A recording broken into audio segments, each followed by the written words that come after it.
loud. All right, we are recording. So this is, I don't know if you can all see my face. I hope you can. Uh-oh, there's someone else. Okay, so every time if you're new and you're just coming in, just try to hit the mute button wherever that may be for you. I just hover your name and I'm able to hit a mute button. But if you're making noise or if you have a TV in the background, everybody can hear it. So the fun part of that is that we can all have a conversation just like a regular classroom. But the unfun part of it is that sometimes people don't know that they're not muted and their family members are talking in the background or the TV. So just try to make sure that you're on mute. Okay, so let me just start this off first so that everybody knows this is our website. It looks like this when you get to the home page. If for some reason you don't get my email, but you know that class is on Thursday at 9 a.m., you can always go here to the weekly Zoom session and click that link.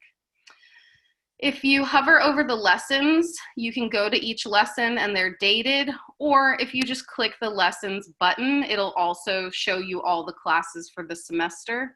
Some of them are not underlined because I haven't linked them to the page yet, so you can only go to the ones that are done. Then we have the comment section, and I did go ahead and make a new comment section for us. So we should be able to have plenty of space and it won't take as long to upload. And this time it's green and blue. So what you want to do after class, if you have a comment about one of the artists, or if you want to share something you learned, or maybe you've seen one of the artists' work in person, or you're inspired to make a work of your own. So you either need to leave a comment or you need to leave a picture of your artwork, or both, either way, or comment on someone else's artwork. But that's how I keep track of your attendance. So the way that you do this right now, no one has put a comment. Let's say I want to put a comment. I'm going to click down here on this pink circle, and it's going to come up with a comment box up here. Now, I can label it whatever I want, happy first day, and I can make a comment, or if I want to add a picture, I can hit the camera button. Oops, I don't want to take a picture. Never mind. And then, welcome to class. So, or you can just leave a comment. I liked this artist, I didn't like that artist. And then you just click somewhere else and there is your comment. And as people add comments on, they'll show up. Now someone else can come along and like my comment. They can add to my comment and say, thank you, or great class, or I really didn't like that artist, or I really loved this artist, or this person inspired me. So you can do that as well. So that's the comment section. And then over here we have resources. This is just some links that I like to use. Art Guide San Diego is a great one. He will list all of the opening shows in San Diego. I haven't been on his website in a little bit, but so it'll have current events. It'll tell you what shows are opening and coming up this week. So that's pretty exciting. So that's a really great way to know what's going on in the San Diego art world. And then let me go back to my page.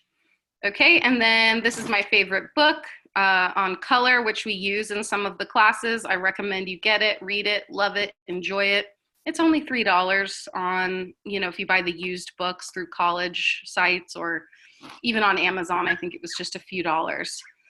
Then a few art criticism websites that I like. So I put those up, Art Critical, Hyperallergic, and Painter's Table.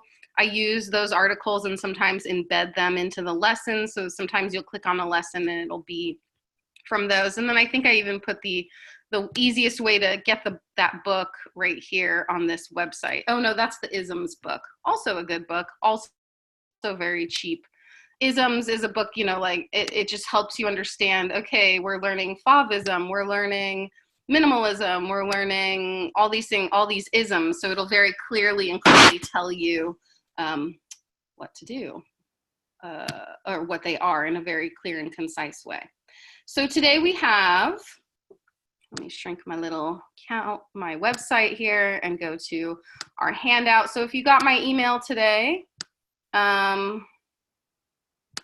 gosh, this stuff is in my way so much. Okay. So if you got my email today, then you got a handout that looks sort of like this.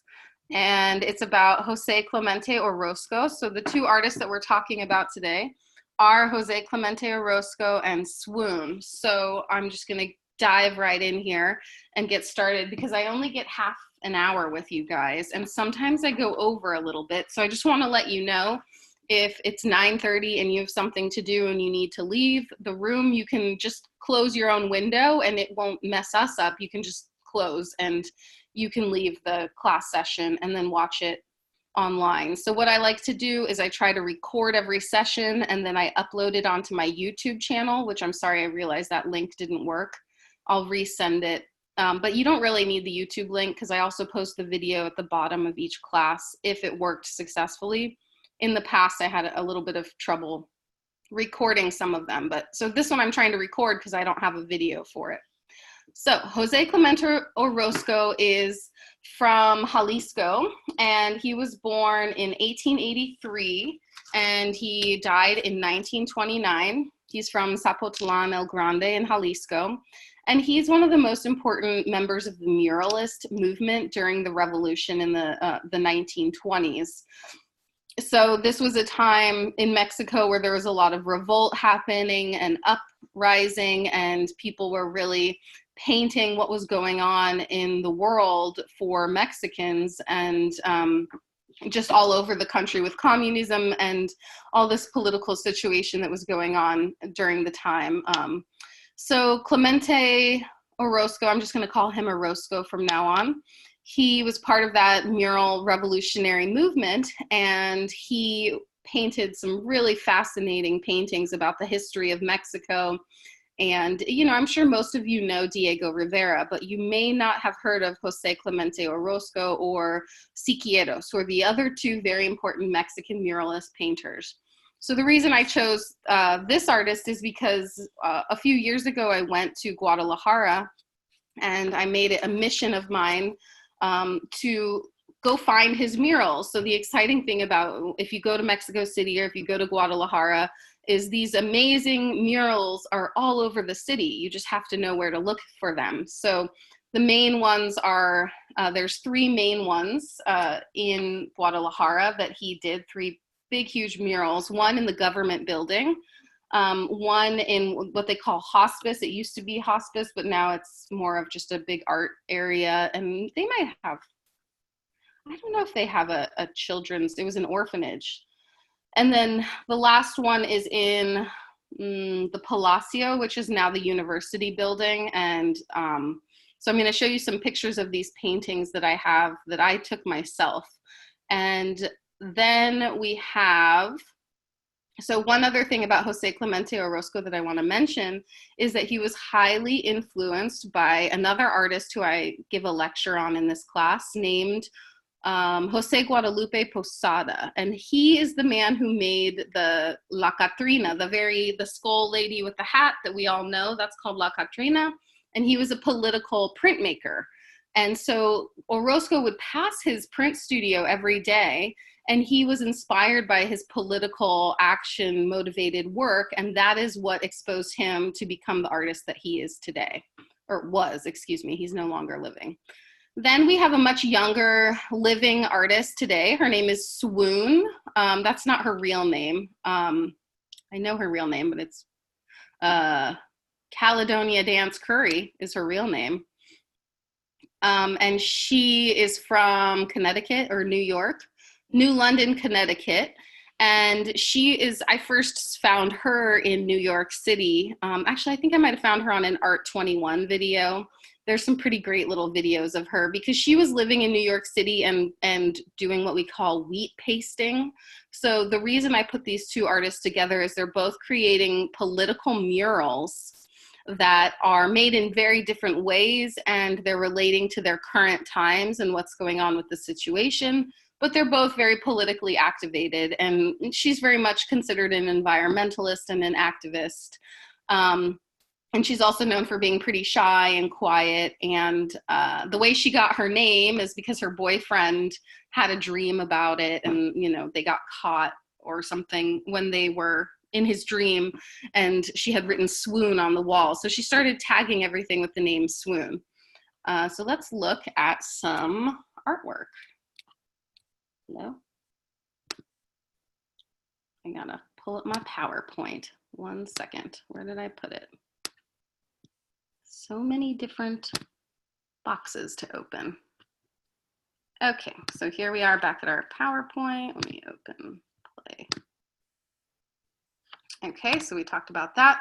So these are some of the murals that are living currently in Guadalajara, and maybe you've seen some of them. And I'm also curious if any of you have ever been to Dartmouth, or maybe even attended Dartmouth and have seen the mural of his that he did in the library at Dartmouth. So there are some of his great murals living currently in New Hampshire. So you can go see those if you're not going to Guadalajara anytime soon. But these are some of the murals that he's doing. And you can see these murals are not gentle, soft, pretty, fluffy, pink doodaddy murals, right? These are really intense murals about the conquest of the Spanish coming to Mexico, about the changes over time with, here we have like a two-headed horse, and you have the Spaniard with the big sword, and there's war going on, and then you have the change of religion going on, and he's showing all of these things in these murals, which are painted in fresco style. So what that means is that they're painted on wet plaster. I'm gonna shrink myself here. This next one, these are two different murals. The one on the right is Swoon, and the one on the left is Orozco. So this is one of the murals talking about new technology and change coming into Mexico, and burying of the old and building of the new industrial time. So that's what this mural is about. So there's a whole set of murals that are in the hospice building in Guadalajara that are telling the story of the history of Mexico. And they're absolutely fascinating. And if you ever get a chance to go to Guadalajara, please call me up first and let me tell you where exactly to find these murals, because if you don't know where they are, you easily can miss them. So this one on the right is Swoon, and this is what we call a wood cut or a linoleum cut print, which she's then wheat pasted onto the wall with, wheat paste is just flour and water, and you boil it down, and it makes a glue essentially. And then you take a big broom or a big brush and you wipe down the wall with your bucket of glue. And then you put your big piece of paper on it, her cutout, which she's printed. And because she's printed this, she's able to print multiple. And then you glue it onto the wall essentially, and nothing can really get it off except for painting over it and time. Ugh, there's a little bug attacking me. Okay, next. This mural on the bottom here is Swoon's mural. If you are in New York City and you go to Houston, I think it's Houston and Bowery, Houston down there in the Lower East Side, there's a mural that changes every so often, and they have different artists come and paint a new mural. So while I was living there, Swoon painted this mural, and it's one of my favorite ones. You can see that she's depicting people living in the city, and it says rise above the challenge, and there's sort of this goddess protector woman. It says recovery diaspora. So there's all these things going on within the city with challenges of what's going on with life in the city and immigration and living in New York, and how some people are treated good and some people are treated bad, and on and on and on. So her work is so interesting to me because it's all cut out paper that she printed and then glued on there. And then she goes in and individually paints them differently. So the original print is just black ink on brown paper or white paper, and then she'll go back and paint them all differently. So she can sort of puzzle piece different prints together and make a larger print, which is what I assume she did here, because I've seen elements of some of these pieces in other places. Like this one over here, I've seen it just on another wall. This one over here, I've seen it on another wall. And then up here we have another mural by Orozco, which is depicting, and this is pretty gory, but I'm gonna go ahead and tell you anyway. So this mural, back in the day, it was customary to make sacrifices, human sacrifices. The ancient civilizations would sacrifice to the gods human beings. So if you look closely here on the right side, this a half circle, there's a man and he's lifting up his arm and he's holding something up. And I think I might have a different angle in here. Nope, I don't. And he's ripped out the sacrificed man's, darn it, heart over here. And then you have the sacrifice happening, and over here you have this big bowl, which is a bowl of soup, and that soup is called pozole, and the original pozole was the human sacrifice soup. So pozole, which we now know as hominy and meat and delicious onions and cilantro and all that good stuff, the original meat in pozole was human sacrifice. This is another one of the political murals by Orozco, and I don't know exactly where this one lives, but you can see it's about, here we have the teacher with the numbers, and he's sort of the smart one here, and then we have different elements of religion coming in and people fighting and Nazi signs going on. So these are very intense paintings that are telling really important stories about his view of the world and what was going on during that time.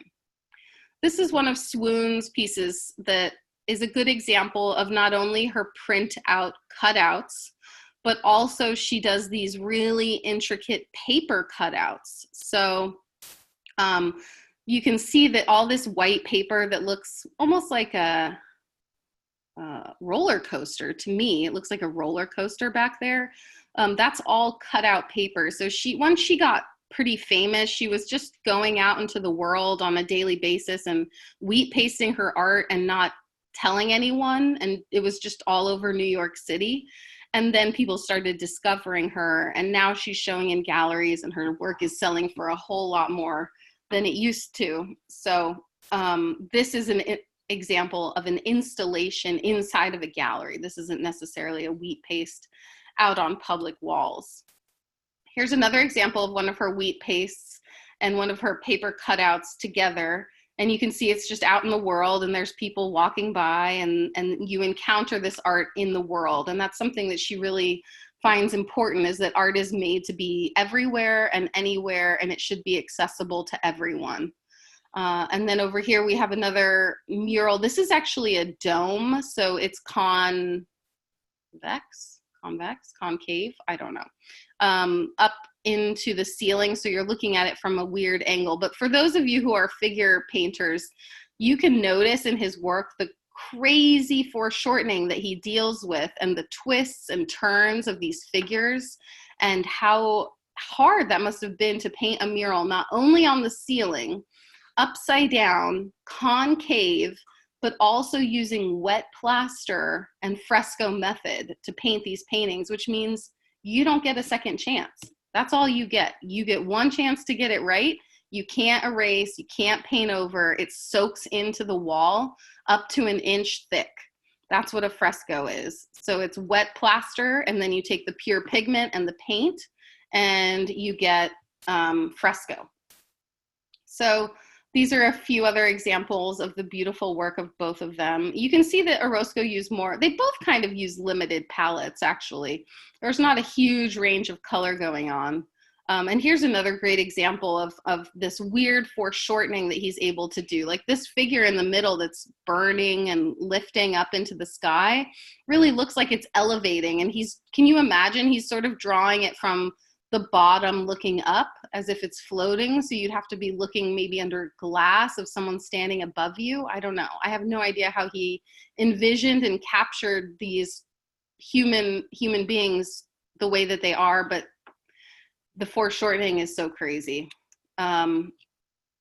Here's another example of, she likes human beings, mothers, things that are just, she's a lot more soft with her work. It's a lot more about beauty and Mother Earth and sharing space and being kind to each other, where Orozco's more like, hey, look at this horrible stuff that's going on. And both are important. I think, you know, activist art can be taught, can be done in a lot of ways. And I think art can change your viewpoint. It doesn't necessarily have to be political, but a lot of times it's political whether you want it to be or not. These are some really beautiful examples. I got to see this mural in person too. And actually I get to see all of these in person. Maybe not that last one, and maybe not this one. I think this one's from the university in New Hampshire, the top one. And then this is another beautiful installation of her delicate paper cutouts and her printouts on paper that she's now sort of turned almost sculptural. So I really love that idea too. You know, think of something like when you were a kid and you just made those cutout snowflakes. I mean, this is that times 100, right? It's that on steroids. So I want to just show you this. How much time? Oh, good. I have a little time. Oops, not art guide. Okay, so I want to show you this. If you go to our lessons here, and I'm just going to press, I just want to show you a little bit of this video right here. And I'm going to mute it so I can talk during it and so that you can see what's going on. Oh no, that's not the right video, excuse me. I want to show you the pigments and I want to show you the paint process, which I thought was really exciting. So let me just, okay, so here they're showing some of his paintings, and then what they start to show here is some of his drawings in preparation for the murals. And then they go on to show you the fresco paint. See, he's applying the wet plaster. So this is wet plaster. And then you have a minimum amount of time. So you have to work in sections. So basically you grid out your entire painting. This is the plaster. They grind it up, add water, and then apply it to the wall in squared gridded sections. And then they paint one section at a time because you can only paint with the pigment while the wall is wet. So it's a very arduous process. So they're showing you, so then they painted each section individually with the color. They draw out the whole thing, and then individually each section you have to add the color one part at a time so that the wall doesn't dry too much. Because if you painted the whole wall with plaster, then it would be dry by the time you got to the end. So these are the pure pigments that he's using. So he didn't mix these traditionally with oil paint. You would take the pigment and mix it with water. I'm sorry, you would take oil paint and mix it with oil. You would take tempera paint and mix it with egg white, pigment and egg white. But for fresco, you use pure pigment and water. And then you have the wet plaster. And then when you apply it, it soaks in. And this is why the frescoes that we see in the Sistine Chapel and many frescoes, they live for so much longer than other traditional murals and paintings because they're so thick into the wall that you can actually just sand down a layer and have a fresh new painting right underneath if it gets dirty. So that's a system that has been used for thousands of years. So I think it's interesting to see some of these drawings that he's so you can see the strange angles, like he's looking up at the figures and he's trying to figure out how to make them twist and turn in space on a concave surface. Concave, yeah. So I wanted to show you that process. And then I also wanted to show you, and if you want to turn the sound on later and watch those, they're pretty amazing. So then on every lesson, I try to also put in the, pictures for each artist. So there's two sections. So Swoon has her section down here. And I just want to show a little bit of this one as well so that you can see her doing her cutouts. Is this the one? Yeah. So here she is, and you can see that she's cutting out that paper painstakingly with a razor blade, and she's going all the way around it very slowly. So this process, it says, and see how she has multiple of the same woman. So now she can make multiple copies, but she did say because they're so big, it ends up taking like 10 people and a whole day just to make one print. So this is her cutting out the final already done image, but there's another, if you check out my, oh, here she is out in the world wheat pasting it. So this is not legal. I just want you all to know that. You shouldn't just go do this. If you do it, just know that you could go to jail for it. It is graffiti, but it's also pretty cool to watch her do this. And so she's got a broom, she's got a bucket of wheat paste, and then she puts her print on it and then puts the wheat paste over it. So not legal, I just want you all to know that, but also people don't mind her doing it because it's so beautiful and they love what she does. So there she is. So I just wanted to show you the process of those two artists. And now I will open it up for questions if anyone wants to unmute themselves, or you have the option to leave a comment somewhere. I'm not sure where that is. There's a chat box. So there's, if you click more on, I think yours looks different because I'm the owner of the class, but there's a button where you could share and you can chat something in, or you can unmute yourself and leave a comment or a question. Or maybe you feel inspired to paint a political type of mural. It doesn't have to be as big of a mural, or do some sort of cutout thing. I don't know, there's a lot. You can make a really complicated snowflake. I don't know, like the cutouts that she did. So does anyone have any questions or anything they want to ask or say? Open it up for conversation now. Anybody? No? Okay. Well, here she is, wheat pasting some more out in the world. This was before she was famous, but I'll let you all go now. I hope that this inspired you and that you are interested in some of this newer age street art and also more traditional mural styles. And maybe you went to Europe and you saw different frescoes and you want to post a picture of that, or you just want to share some other mural that you've seen. Ooh, I got a chat box. Let's see what it says. Are there any swoon art in Brooklyn? Yes, there is. Let's see, I'm trying to remember where I saw it. Somewhere way out in Brooklyn when I went to a Vice party, there was a big wall. This is all over New York City and Brooklyn where she's doing all this wheat pasting. At this time, I think at this point, she's gotten so much more famous that she's selling these more in galleries, and there are plenty of galleries in New York City where you can find her work. I would just Google swoon shows or swoon murals. And just so you know, if you are interested in mural stuff, there's an app in New York. You don't have to be in New York. There's an app called something about like graffiti map or something like that, where it will show you where every mural is in the city. So that's pretty cool. So you can just look up a mural app on your phone and it would probably come up with where her murals are. And I can help you do that. If you need more help, feel free to email me. And otherwise, post a comment or your opinion or a picture of art that you made. And I look forward to seeing you next week. Thanks all.